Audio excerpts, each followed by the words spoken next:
Assalamualaikum warahmatullahi wabarakatuh, sahabat matematika di mana saja berada, adik-adik sekalian yang senantiasa tetap semangat belajar dari rumahnya. Pada video kali ini saya akan melanjutkan materi dari video sebelumnya, di mana adik-adik sekalian sudah pasti tahu video yang sudah saya bagikan pada pertemuan sebelumnya itu berkaitan dengan barisan aritmatika, ya. Dan ini adalah lanjutan dari video saya sebelumnya. Ya, masih dengan barisan dan deret aritmatika. Kali ini dengan submateri deret aritmatika. Di mana KD pengetahuannya masih sama, KD 3.6, menggeneralisasi pola bilangan dan jumlah pada barisan aritmatika dan geometri. Sedangkan IPK penunjangnya kita ada satu IPK penunjang yang menunjang materi ini akan tercapai, ya, yaitu indikator 3.6.3 mengidentifikasi ciri deret aritmatika. Dan IPK yang akan menjadi kunci penilaiannya atau disebut dengan IPK kunci adalah 3.6.8 menggeneralisasi dari jumlah pada barisan. Jadi kemarin kalau yang kita generalisasi adalah barisan aritmatika yang menjadi IPK kuncinya, tapi kali ini kita akan menggeneralisasi jumlah pada barisan. Ya, jumlah ini apa kaitannya dengan deret? Nanti ada sebentar penjelasannya. Ya, deret aritmatika ya. Jadi kita akan menggeneralisasi jumlah pada barisan aritmatika. Jumlah ini kaitannya dengan deret sama. Jadi penjumlahan itu sama dengan deret, ya. Penjumlahan deret itu adalah penjumlahan aritmatika.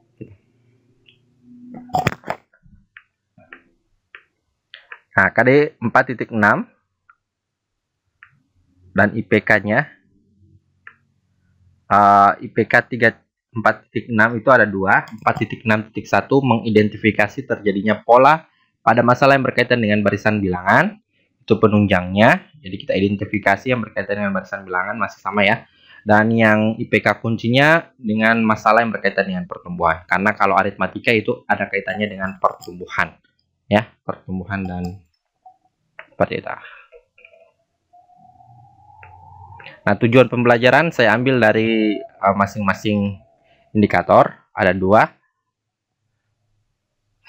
indikator: mengidentifikasi ciri deret aritmatika, kemudian menggeneralisasi dari jumlah pada barisan aritmatika, dan menyelesaikan. Yang pasti sama dengan tujuan pembelajaran KD 4.6 yang sudah saya bahas pada pertemuan sebelumnya. Jadi dua indikator pengetahuan ini yang akan menjadi patokan kita. Nah, kita lihat gambar yang pertama. Ini adalah gambar susunan apel. Jeruk, ya, jeruk yang sedang dijual. Biasanya kita melihat di tempat buah itu, tempat jualan buah itu ada susunan apel seperti ini. Susunan jeruk, ya. Susunan jeruk seperti ini. Dimana susunannya yang paling bawah pasti jumlahnya lebih besar agar dia tidak akan jatuh atau tetap berdiri kokoh seperti ini. Nah, susunan ini kita bisa melihat susunan paling atas itu buahnya ada satu, ya. Kemudian di kedua dia ada 3. Di keempat ada berapa dia di sini? 1, 2, 3, 4, 5 kayaknya, ya. Kemudian seterusnya 7 dan sebagainya. Nah, susunan-susunan ini merupakan susunan yang sudah berpola, ya, yang sudah berpola, di mana sini 1, 3, 5, pasti di sini 7, ya, dan seterusnya. Ya, apakah benar, ya, 1, 3, 5, 7? Nanti kita bisa lihat di sini, ya. Sini 1, 3, ya, 1, 3, 5, 7 dan sebagainya. Nah, kita bisa menghitung ini perbedaannya. Kalau barisan kita menghitung misalkan kayak gini. Ini kan baris pertama, ya. Kalau dia baris ke-7 berapa jumlahnya, ya. Baris ke-7 ada berapa jumlah jeruk yang terdapat pada baris ke-7. Itu kalau barisan aritmatika. Nah, kalau dia deret yang dihitung adalah jumlah dari baris pertama atau suku pertama sampai suku di bawah ini, ya, sampai suku di bawah ini atau sampai pada barisan yang ada di bawah ini, ya.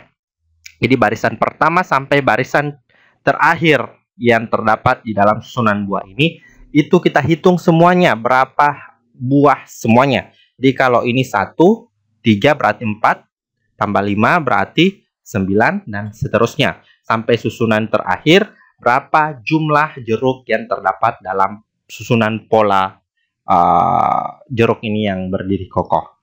Ya, itu perbedaan barisan dan deret. Jadi kalau barisan yang ditanya adalah baris ke-7 berapa jumlah buahnya, tetapi kalau dia deret, jumlah semuanya dari baris pertama sampai baris ke-7 kalau misalkan ada 7. Ya, seperti itu. Nah, ini juga gambar yang kemarin di video yang sebelumnya yang sudah saya upload.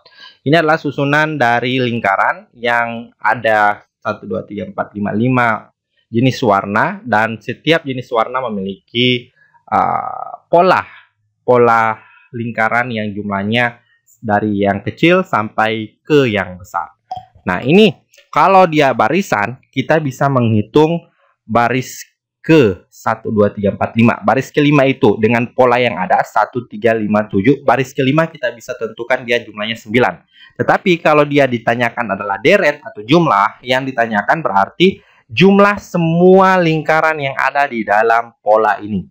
Jadi kalau ini 1, 3 berarti 4, tambah 5 berarti 9, dan seterusnya sampai pada baris atau suku terakhir berapa jumlah lingkarannya. Seperti itu ya. Dia tidak menanyakan lagi barisannya, tetapi jumlah dari baris pertama sampai baris terakhir itu jumlahnya berapa, itulah dinamakan dengan deret.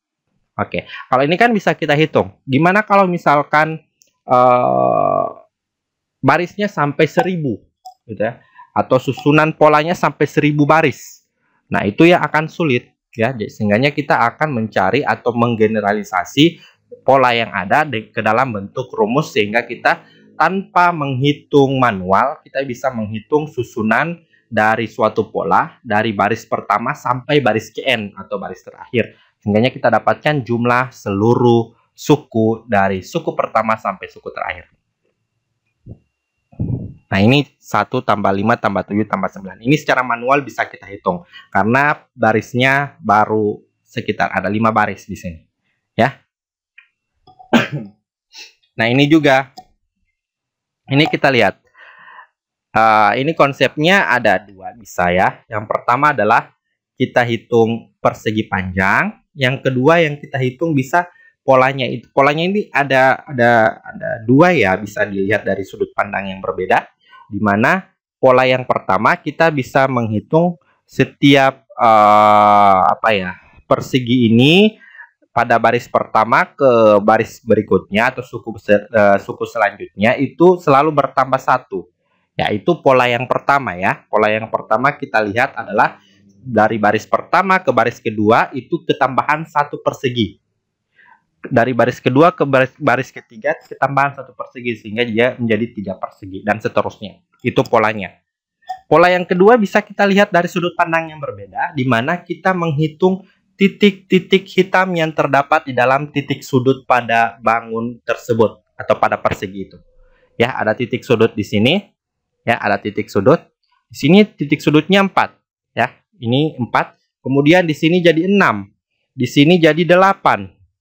Ya, berarti dia berpola, ya, berpola. Kalau kita mengikuti pola titik sudut, berarti di sini 4, 6, 8, pasti di sini 10, di sini 12, ya. Tapi kalau kita melihat polanya menggunakan sudut pandang banyak persegi, nah gampang, ini 1, ini 2, ini 3, ini 4, ini 5. Nah, di sini kita minta adalah bentuk polanya adalah pola titik sudut pada persegi. Ya, sehingganya dia adalah 2, 4, 8, 10, 12.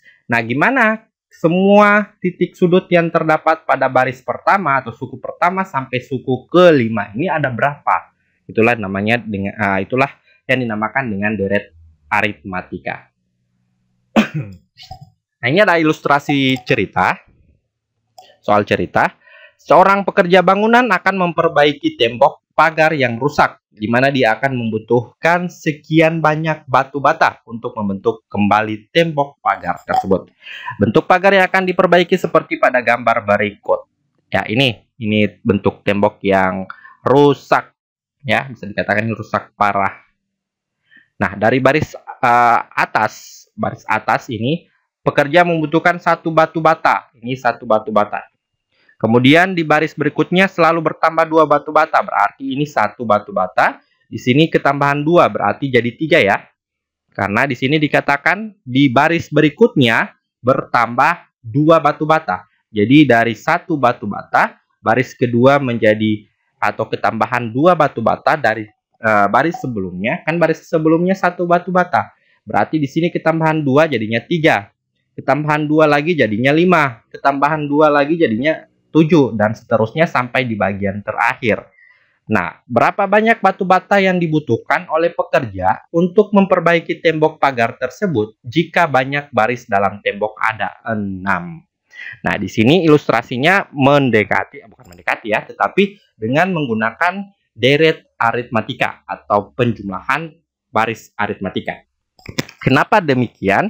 Dari soal cerita ini bisa kita bandingkan mana soal barisan aritmatika, mana soal deret aritmatika. Kenapa? Karena barisan aritmatika yang ditanya adalah suku kesekian, ya, banyak suku kesekian. Misalkan dari suku pertama sampai suku ke-9, banyak suku dengan pola yang ada ya, dengan pola yang ada. Suku ke-7-nya berapa jumlahnya?